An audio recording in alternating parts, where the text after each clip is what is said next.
The streets of Amsterdam were veiled in drizzle as the morning fog curled through the narrow alleyways of Jordan. People hurried by with their umbrellas up, shoes tapping against the cobbled lanes, each one too busy to notice the girl sitting alone at the Prinsengracht canal stop. Her name was Lena van Dijk, a 17-year-old girl from De Barsches, quiet but curious, with notebooks always tucked under her arm and eyes that carried 1,000 questions. She took the water tram every morning, not because she needed to, but because she was following a pattern. Something or someone had left her a trail. And today, like every day for the last week, she sat silently, waiting to see if it would happen again. And it did. At exactly 7:42, the same unmarked water tram, sleek and silent, arrived at the dock. No passengers disembarked. No driver could be seen. But inside, always in the same seat, was an envelope. It was addressed simply, Lena.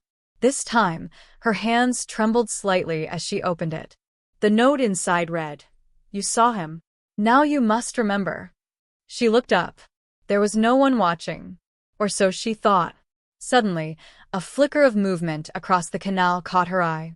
A tall boy in a gray coat disappeared around the corner near the Westerkerk. She stood up.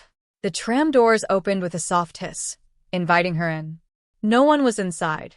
And just like that, Lena stepped aboard. The tram moved without command, its quiet hum vibrating under her feet. Rain dotted the windows like Morse code, and the buildings of Amsterdam drifted past as though in a dream. Then, for the first time, a voice, crisp, low, and unfamiliar, whispered from the intercom. "Welcome back, Lena." The voice sent a chill down her spine. She wasn't sure what she had returned to, or what it meant to remember.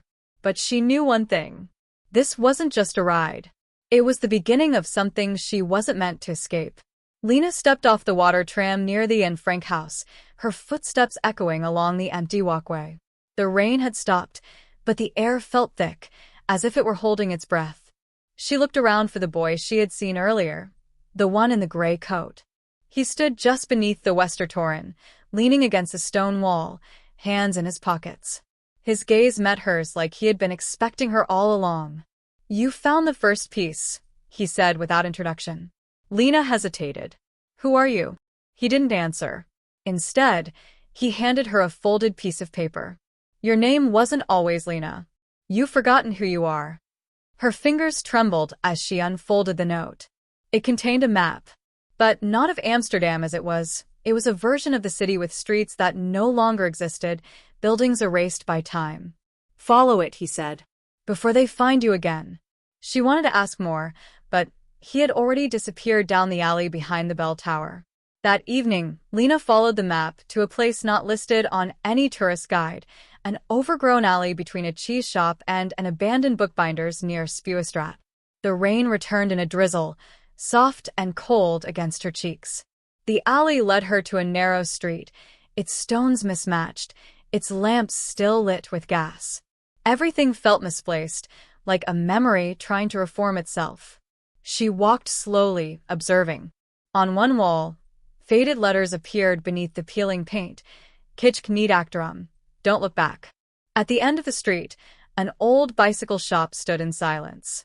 Inside, a woman with silver hair was waiting. She looked up and smiled. "You've come far," she said. "But time is running out." Before Lena could respond, the shop's back door slammed shut. And everything went dark. The key led Lena to the Rijksmuseum after dark. She slipped in through a broken service entrance, guided by memory more than logic. The galleries stood silent, paintings watching like sentinels. In Gallery 2.16, where Rembrandt's Night Watch used to hang, she saw instead a mirror. Tall, ornate, cracked slightly at the corner. When she looked into it, she didn't see herself. She saw the girl she once was. In the reflection, the map reappeared, glowing brighter than ever, and the boy in the gray coat stood beside her. He looked different, older and sadder. He placed a hand on her reflection's shoulder. "You chose to forget." But they never did. A sudden noise behind her, footsteps. She turned quickly. Empty. The mirror was now just a mirror again. but on its surface was written in condensation. Remember Elise. The final tram of the night rumbled into view near Central Station. It had no number, no passengers, no driver. Just like before. Lena boarded without hesitation. This time, she didn't sit. She walked down the aisle.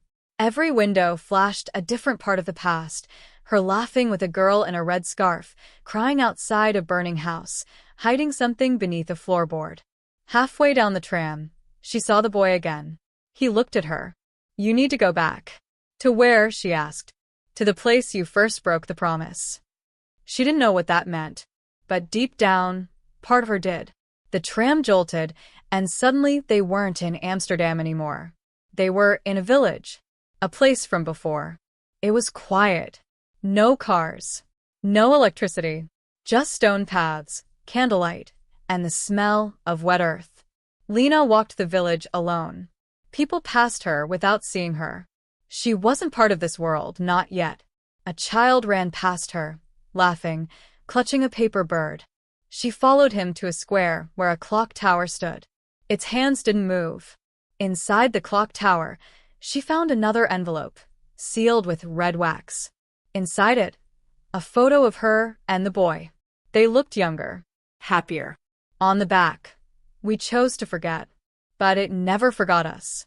Thunder cracked. The sky above the village turned red. She ran, down winding paths, back into the woods, to a house she somehow knew. The door creaked open. Dust coated everything inside, but the piano in the corner was untouched. She pressed a key. A single note echoed. Suddenly, voices filled the air. Her voice. The boy's voice. Arguing. Laughing. Crying. Promising. Then, breaking that promise. She saw it all. Felt it all. She was the one who left. She was the one who asked to forget. And the cost was him. Back in Amsterdam. Dawn was breaking. She stood once more beneath the Westertoren. The boy was there, waiting. She walked toward him. He didn't speak. She held out the photo. He took it. "I remember," she said. He nodded. "Then you know what must happen." The bell rang once. The city paused. A breeze lifted her hair. Time was shifting. Everything that had been lost was ready to return. But only if she chose it. Lena stood on the edge of the canal. The water was still. The tram waited silently beside her. She could walk away. Forget again. Live a normal life. Or she could get on. Face everything. Remember everything. Her hand touched the door. She looked back at the rising sun. Then stepped aboard. The tram pulled away. And the city remembered her name.